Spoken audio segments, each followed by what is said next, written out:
time, and thank you so very much for laying out the essential agenda of the Better Deal proposal that the Democrats are putting forth. And there are many, many elements to this. You mentioned education, infrastructure is a piece of it,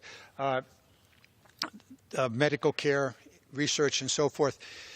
Just staying to the infrastructure, the Democrats have proposed several different ways to pay for the infrastructure program. Two of those, one big one, is now gone.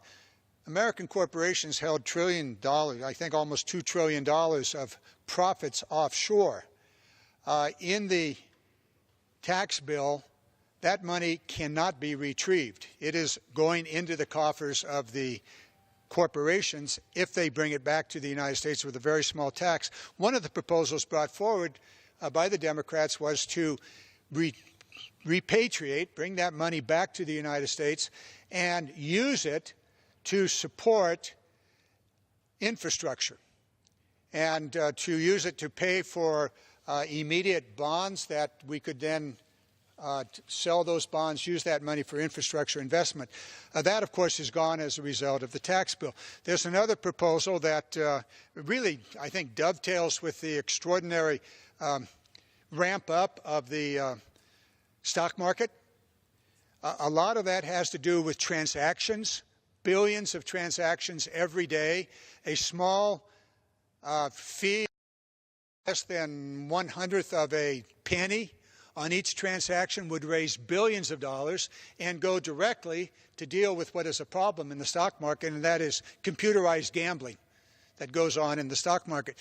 There are other ways that we have proposed to raise the money, but one of the things that I fear is that the President is going to come up with a plan that saddles working men and women of America with the infrastructure cost. Now, already the working men and women pay for most of the infrastructure. They're the ones that are driving the cars, paying the fees, and so forth.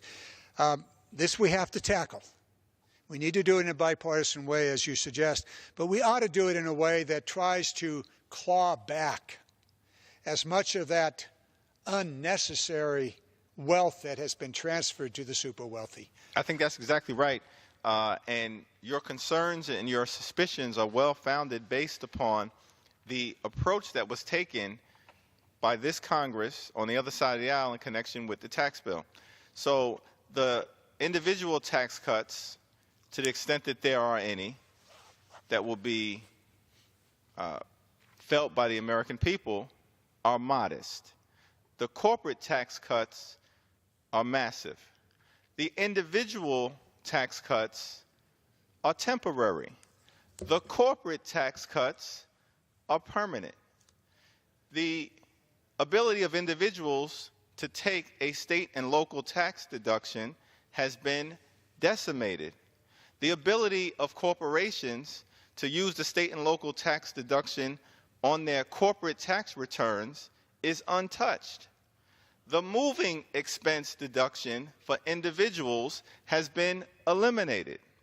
But corporations can continue to take moving expense deductions for closing down a factory or a plant here in America and shipping those good-paying American jobs overseas to China and India or other parts of the world. Excuse me, would you yield for a moment? Certainly. Did I hear you correctly that an individual that has lost their job for whatever reason and moves to another state can no longer deduct the moving expense? Is that correct? That is correct. However, a corporation that decides to close that plant, that facility that laid off that individual, and open a factory in China can deduct the cost of doing that? Absolutely. It is. Something's radically wrong here. It is totally outrageous, and it is exactly why your concern about what our colleagues may be attempting to do with respect to the infrastructure bill is real. Because what we've just seen is an effort to massively transfer wealth from individuals and from everyday Americans to wealthy Americans and incredibly well-off corporations. in ways that should never be possible in the United States of America? I was reading the tax bill yesterday, which is not a good read. And I found a provision that was of particular interest to me. Back in the 1990s, I was Deputy Secretary at the Department of Interior, and we were trying to deal with the Exxon Valdez oil spill in Alaska. We've also, since that time, had this little thing called the Deepwater Horizon. There has been a small 9 cents per barrel fee that the petroleum industry has been paying for the cleanup of oil spills. The big ones, Exxon Valdez and Deepwater Horizon, there was even more money as a result of the legal action taken care of them. But little oil spills in the rivers and lakes and in the harbors are cleaned up using that fee. It's about $400 million a year. Small, but absolutely essential. In the tax bill, they eliminated that small fee, and it's a $400 million windfall to the petroleum industry. You go, why would you do that? Who then is left to clean up? It's going to be the taxpayer in the state. Did you mention state and local taxes? You're from New York. I'm from California. Perhaps the two of us can get in a bit of a rage that the tax bill forces Californians and New Yorkers and Pennsylvanians and Illinois to pay a tax on a tax that they have paid. Absolutely. And I found this sort of whole discussion of trying to punish taxpayers in California and New York and New Jersey and Connecticut and Illinois and Pennsylvania to benefit states in the Deep South or other parts of the country that already receive more from the federal government than they give in return to taxes to be outrageous, and this will just continue the inequity. New York regularly sends $40 billion more to the federal government than we get back in return, and they've just made a bad situation worse. The same for California. Well, it's probably not really appropriate that we get in rage about the way in which this tax bill purposely harms contributor states and forces the taxpayers in those states to pay taxes, federal taxes, on the taxes that they have paid to the state governments. We could probably go on and on here for some time about the inequities and the harm that this tax bill does.